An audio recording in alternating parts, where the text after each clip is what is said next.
আসসালামু আলাইকুম। এক বাদশার ঘটনা নিয়ে শিক্ষণীয় একটি ইসলামিক গল্প।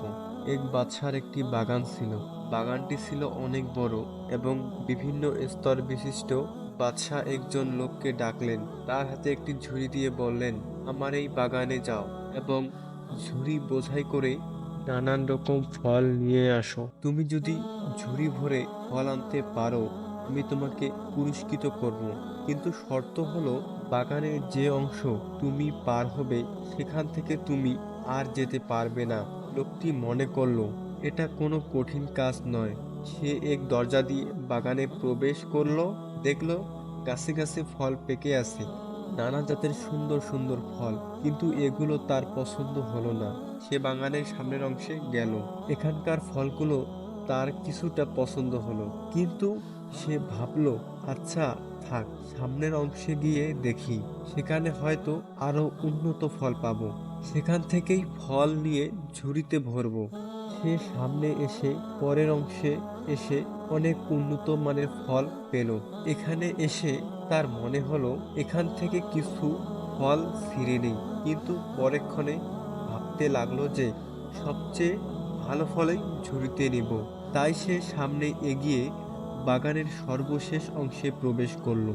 সে এখানে এসে দেখলো ফলের কোনো চিহ্নই নেই।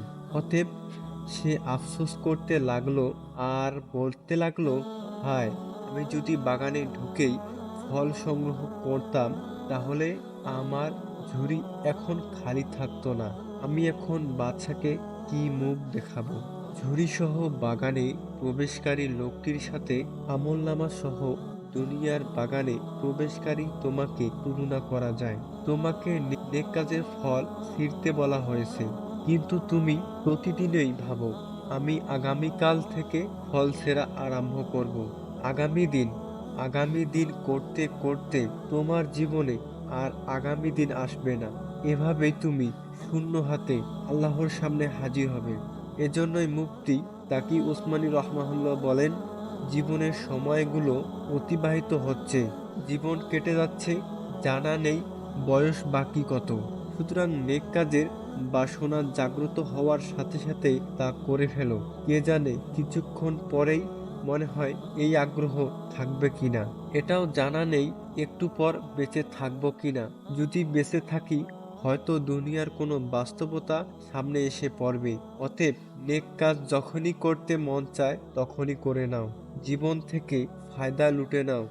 তাই জীবন নামক আল্লাহর অনুগ্রহে দেওয়া বাগানে বিচরণকালে আমল নামার বিশেষ ঝুড়িতে যখনই সুযোগ পাওয়ার সাথে সাথে তখনই তখনই নেকি নামক ফল দিয়ে প্রথম থেকেই ভরা শুরু করে দাও। পরে সময় পাওয়া যাবে কিনা জানা নেই। আল্লাহ সুবহানাহু ওয়া তাআলা সবাইকে মাফ করুক। আমিন। আসসালামু আলাইকুম ওয়া রাহমাতুল্লাহ।